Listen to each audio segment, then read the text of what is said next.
bareng tahun 2015. Di situ sistemnya apa? Kalau kampanye baru cuti, kalau tidak kampanye tidak cuti. Nah, saya pun tidak membela yang lama, karena saya menyadari bisa saja ada ekses orang memanfaatkan jabatan untuk kampanye. Makanya saya minta, tapi juga jangan ekstrim dong. Kalau ini kan di sini nih. Kalau kampanye manfaatin jabatan, dia cutinya on off. Lalu tiba-tiba ekstrim di sini dirampas. Pokoknya kalau kamu mau kampanye, selesai kamu cuti 4 bulan, kira-kira 4 bulan. Yang saya minta kan di sini, harusnya kalau kamu suzon orang bisa nyalain aturan, kamu bikin aturannya gitu dong. Kalau kamu kampanye, cuti. Kalau kamu tidak mau kampanye, boleh tidak cuti. Nah, itu saya lawan.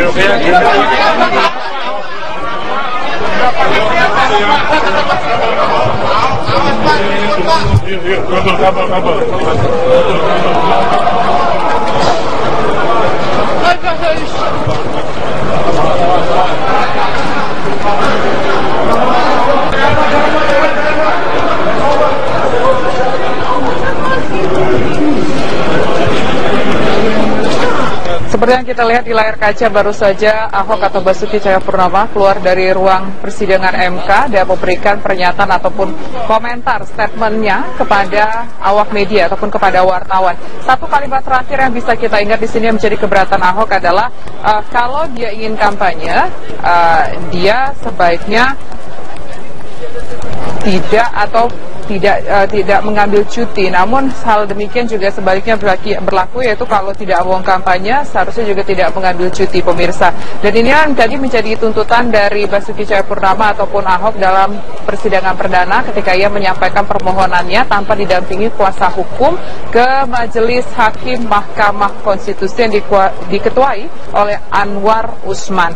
Kemudian apa yang menjadi permohonan Ahok ini kemudian direspon oleh panelis Majelis Hakim Mahkamah Konstitusi, namun tampaknya Basuki Cahayapurnama ataupun Ahok masih harus memperbaiki permohonan-permohonan yang diajukan kepada Mahkamah Konstitusi. Dan Ahok pun diberikan tenggat waktu sekitar 14 hari untuk memperbaiki permohonannya, yaitu jatuh temponya pada tanggal 5 September 2016 pada pukul 10 waktu Indonesia Barat. Dan untuk memberikan perbaikan permohonan-permohonan tersebut, pemirsa, Ahok tidak perlu lagi menjalani persidangan seperti yang berlangsung pada siang hari ini, tapi juga Ahok harusnya yaitu datang langsung ke Mahkamah Konstitusi, kemudian memberikan berkas permohonan yang sudah diperbaiki sesuai dengan tenggat waktu ke pihak panitera, baru nanti mungkin akan dilakukan persidangan lanjutan. Dan pemirsa, demikian kabar khusus untuk saat ini. Sesaat lagi Anda dapat menyaksikan program Kabar Siang. Bisa nggak misalnya Mendagri memaksa saya cuti tanpa saya ngajukan?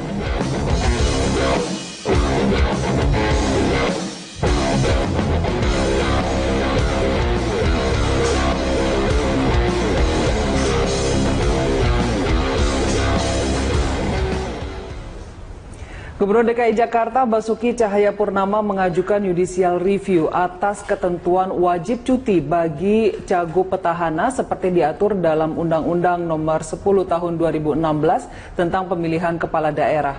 Ahok ingin ketentuan yang mewajibkan calon petahana cuti di masa kampanye itu dihapus. Alasannya Ahok ingin fokus mengawal rancangan anggaran pendapatan dan belanja DKI Jakarta 2017. Salah satu poin dalam pembahasan RAPBD DKI itu adalah soal anggaran pemilihan gubernur dan wakil gubernur Jakarta tahun depan. Seperti apa sebenarnya ketentuan cuti bagi kandidat petahana di Pilgub, pemilihan wali kota maupun pemilihan bupati?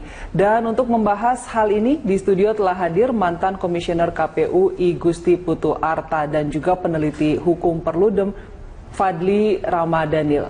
Dan juga nanti akan bergabung bersama kita mantan Ketua Mahkamah Konstitusi Hamdan Zulfa. Selamat malam Bapak-bapak, Mas Fadli ya, Mas Fadli dan juga Pak Putu. Terima kasih sudah datang di Berita Satu TV. Dan sebelum kita mulai Prime Time Talk pada malam hari ini, ada informasi berikut ini. Gubernur DKI Jakarta Basuki Cahayapurnama menyatakan tidak akan mengambil cuti untuk kampanye pada Pilkada DKI mendatang. Ahok meminta agar Mahkamah Konstitusi mempercepat proses uji materi tentang cuti kampanye bagi calon kepala daerah petahana. Bisa nggak misalnya Mendagri memaksa saya cuti tanpa saya ngajukan? Nggak bisa. Karena saya dijamin undang-undang konstitusi, saya bekerja untuk 60 bulan jadi gubernur. Jadi dari Wagub sampai gubernur, melanjutkan Pak Jokowi. Konstitusi yang menjamin saya. Paksa cuti melawan konstitusi nggak? Melawan. Tapi kan mereka bisa politik. Kalau nanti saya nggak mau cuti di masa kampanye, pasti mereka akan langsung, yang nggak suka sama saya, langsung nyatakan Ahok didiskualifikasi. Berarti tidak bisa jadi gubernur kembali. Ini kan cuma permainan politik saja dari mereka. Nah, untuk atasi perbedaan ini kemana? Harus bawa ke Mahkamah Konstitusi. Makanya saya harap Mahkamah Konstitusi bisa cepat memanggil untuk proses ini. Karena 19 September sudah pendaftaran. Ya kan? Nanti Oktober sudah harus cuti. Hampir 4 bulan, gila nggak cuti? Bukan 3 bulan loh. Jadi dari 25 Oktober sampai 11 Februari. Hampir 4 bulan. Dan itu masa susun anggaran, masa penyerapan anggaran, semua rencana di situ. Dan pemirsa, kita akan mulai perbincangan kita dalam Prime Time Talk pada malam hari ini. Ke Pak Putu dulu. Pak Putu, menurut Anda dari Undang-Undang nomor 10 tahun 2016 ini, cuti ini bisa kita terjemahkan sebagai hak atau sebuah kewajiban? Ya, karena ya sudah diatur di undang-undang, itu kan mengatur, mewajibkan kepada pasangan calon. Jadi saya jelaskan itu ada di pasal 70. Pasal 70 dan pasal 71 yang mengatur soal itu. Pasal 70 sendiri ayat 3-nya, ayat 4-nya, ayat 5-nya semua mengatur.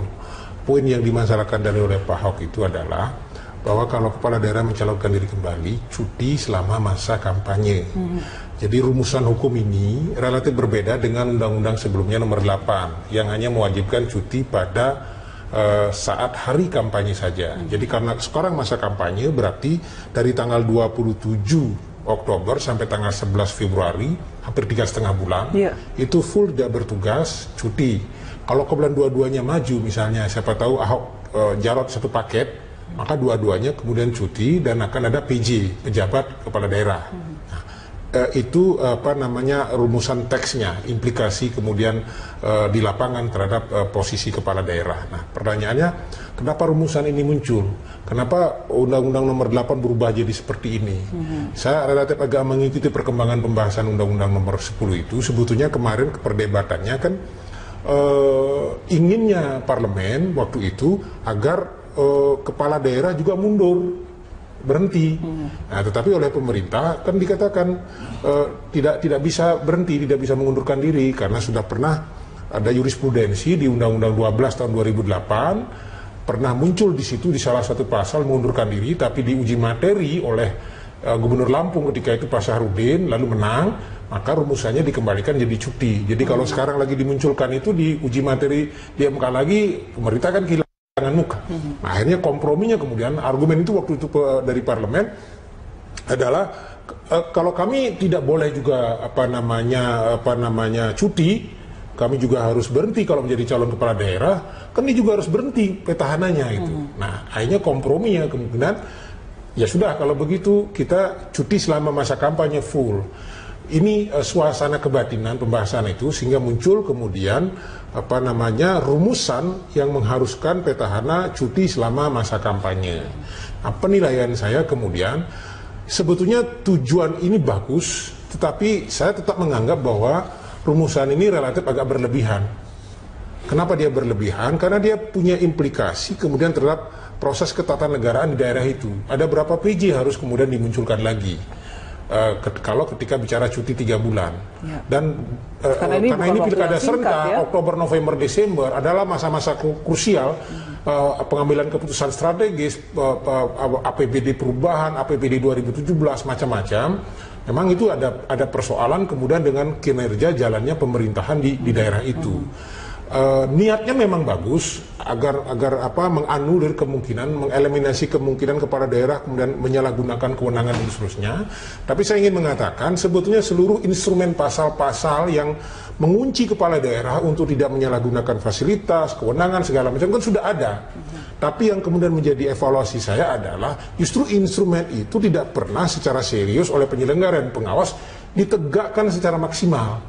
Sehingga kalau sebetulnya rumusannya tetap seperti dulu, suasana kebatinannya, filosofinya, agar pemerintahan di daerah itu tetap running well jalan, cutinya bergilir, ini sekarang 3 hari cuti, setelah itu wakilnya cuti, tetap jalan, aman, tetapi kemudian terjadi penegakan aturan yang baik. Kalau memang sudah ada penyalahgunaan wewenang, sikat. Kalau misalnya ada mobilisasi PNS, sikat, itu tidak ada masalah.